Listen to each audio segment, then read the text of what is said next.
Fireworks erupted on GB News when veteran journalist Michael Crick sensationally accused Britain's news channel of extreme bias.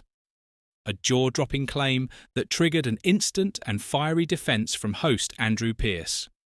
In the tense on-air clash, Crick fumed that it was outrageous the way Ov lets you get away with murder. Pearce shot back without missing a beat, demanding, "What do you mean?" "Get away with murder, Michael. Come on, what do you mean?"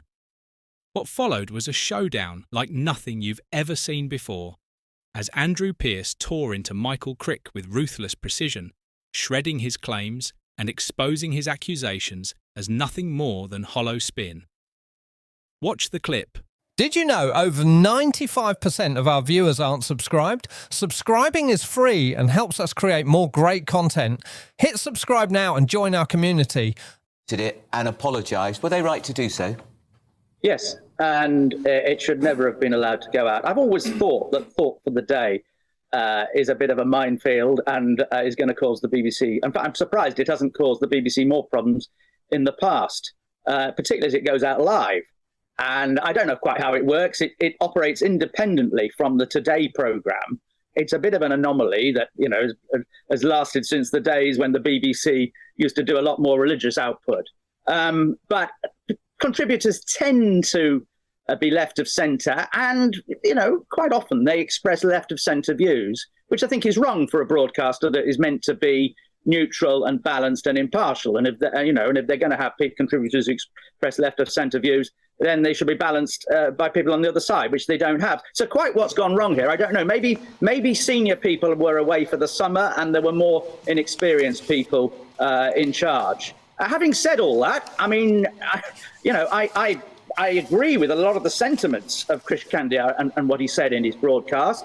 I think there is a xenophobic, more than a tinge, to a lot of what some politicians are saying, and indeed some broadcasters, including on your own channel. I had to admonish one of your colleagues the other day for being xenophobic in a rant that he was delivering on a programme that I was on, and I think you see the same on Talk TV as well. And I think this is dangerous. We don't see the other side. You know, the fact that places where most of these migrants are coming from right now are the sort of places that if you or I were living there, we too would want to escape and go to the West and probably to Britain. But this is the BBC. It is the public service broadcaster. It is paid for through the licence paid. They have to be judged very, very scrupulously. And to use the word xenophobic, you know what the word xenophobic means. It's racist. That's what he was saying. He was accusing the Shadow Justice Secretary of being racist for having the temerity to express concern. I quarrel with you. I mean, this is a semantic point, but I think there is a difference between xenophobia and racism. Okay. Racism is dislike of somebody according to their ethnic background, whereas xenophobia is a dislike of people because they are foreigners and from abroad. Yeah. And after a lot of people who are from abroad are the same race as us. So there is a difference there. But and I think, as I say, I think that was wrong, and I think the BBC should have spotted it before it went out. If indeed they could have done. I mean, it's possible, I suppose, that Kandiah changed his script in between it being vetted and it being broadcast. We don't know about that. But it is wrong, and the BBC shouldn't have done it. And I have long been concerned and, to a degree, campaigned against bias in broadcasting for a long time, and that includes bias on GB News, because I think it's outrageous the way Ofcom, and I've said this many times on your channel, Ofcom lets you get away with murder. What do you mean gets away with murder, Michael? Come on, that's ridiculous. What do you mean lets us I don't mean literally murder, but in terms of your bias, I mean, you know, of your I mean, how many members? Here's a quiz question for you: how many members of the Reform Parliamentary Party over the last 12 months have been GB News presenters? 3.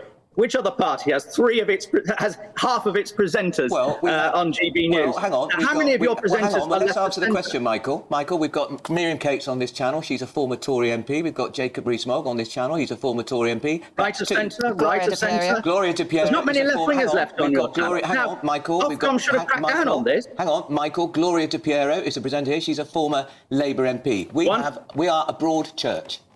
Well, that's I would say people listening to you can list about 20 right-wing presenters and maybe 1 or 2 left-wing presenters, and you often get debates a bit like this one, where there's 2 of you against somebody expressing, well, I'm not even left of centre myself, I'm a centrist. But so expressing an alternative view. Michael, I think there's you can often out hold there your on own. programmes. I'm up against three people. I don't think you need someone holding your hand, Michael. And it's not fair. And you're a propaganda channel, not a news channel. Same as Talk. Well, that's not fair Ofcom should have either. done something about this. But that's a different matter. We're not discussing that, really. We're discussing. Well, I would push back on the fact we're propaganda. The whether, BBC, I would say, is propaganda. I would say it's left of centre, and it churns out a left of centre bias all the time, which is why its viewing figures and listening figures are falling. Well, I think that there has been a problem in the past with some of the programmes it's done and some of the presenters it's had, but I think it's actually dealt with a lot of that recently.